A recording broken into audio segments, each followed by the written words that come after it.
So if you left your community for an indefinite period of time, how long would it last before falling apart? Be honest, would it last a day, a couple of hours, a week, longer? Actually think about this scenario for a moment and give it a guess. And then after thinking of an answer, ask yourself, what kinds of self-sustaining systems could you put in place to ensure that you have the choice to leave your community, but of course, decide not to?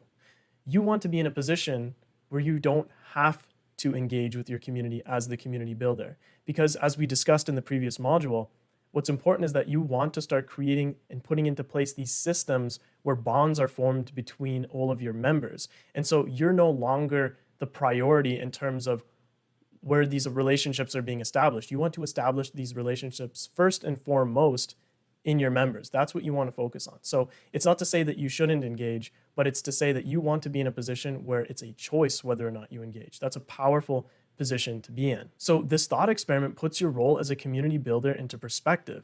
Your role as a community builder is to be active, don't get me wrong, okay? But also to position yourself in such an advantageous way that you don't have to be active, which is what I just mentioned. So you choose to be active rather than being forced to. That's very important. And this makes community building work better for you in the long term because the burden of responsibility to provide a fulfilling community experience no longer falls 100% on your shoulders, which is great. But more importantly, this mindset inspires the right kind of strategic focus for you going forward, which is to focus on implementing systems that bridge strong connections between members, such that if you were to leave for, say, a week or two, your community members wouldn't even notice. And so as a community builder, this is simply the best case scenario for you. This is ideal, and this is what we are striving for.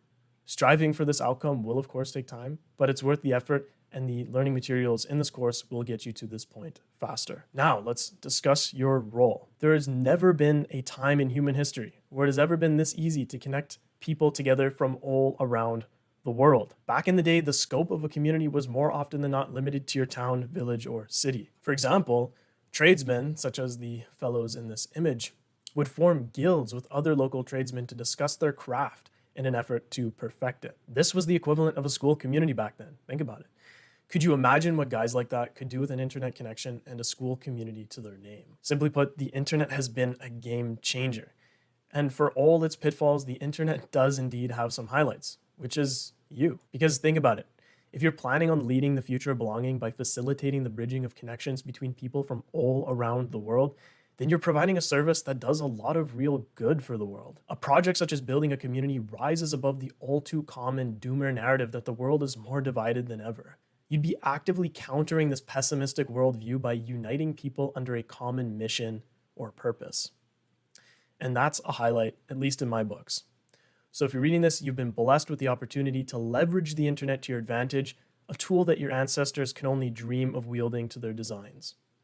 Therefore, your immediate mission, should you choose to accept it, is to start creating a fulfilling community experience by bridging people together from all around the world. Moreover, your long-term mission involves laying the foundations of your community in such a way that if you were to leave it for a certain period of time, it would function on its own, independent of your presence, empowered by the strong connections formed between its members. A community where you choose to engage with it instead of needing to engage with it as if it were some kind of chore.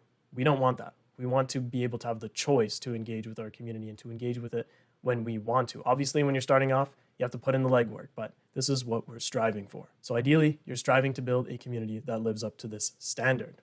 Remember this. This is really important. This is your role as a community builder. Now, don't carry the world on your shoulders, okay? Don't be this guy. Because there's no sugarcoating this fact, community building is time consuming.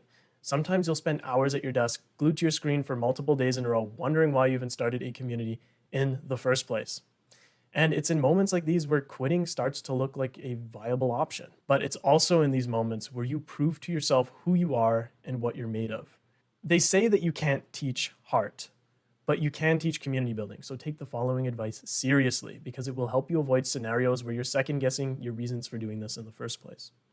So as much as your role as a community builder involves you bridging connections and maintaining high standards for your members' experiences, you come first because if you grind nonstop and end up burning out and are no longer able to bring your best work to the table, who will in your place? Think about it. Therefore, if at any point the work becomes too much for you to bear alone, share the responsibilities with others who are willing to help out. It may take some time before you get to this point, but get yourself a community manager if you can. In fact, that's what I do for a living, actually. I manage a community called Cal's Country Club and a community called the 30-Day Brain Reset, which saves the owner, Cal, dozens of hours a week. Hours that he could spend working on his business and actually driving traffic to these communities in the first place. So if a community manager isn't feasible though, being a part of groups like Community Builders will level up your community building and management game. So if you're here listening to this course right now, you've made the right choice. You can learn a lot from just being a part of a group like this, and you could save yourself lots of time too, which is really important. So start now, ask questions later. Being a community builder is a skillful endeavor, and like any other skill, you'll make progress in it the more you work at it. It's as simple as that. I put in the reps for 2 years in this area, and I still feel like a newcomer to this game at times because there's so much to learn and just so much to do. But let me tell you this, just getting started puts you ahead of 99% of people. Or as the saying goes, the best time to plant a tree was 20 years ago. The second best time is now. So as you can see, there's this gentleman planting a wonderful little tree over here. Also, community building is such a niche skill in the grand scheme of things that if you were to start taking it seriously today and growing your community to the best of your abilities, you'd be a part of an elite group of networking pioneers, community builders, as it were. I know, roll credits. But you're already here, so put in the work and let's start winning. Again, if you're starting a Skool, I put my affiliate link in the pinned comment as well as the description of this video. If you use it, I'll send you my launch checklist and you'll be able to book a free setup consult with me.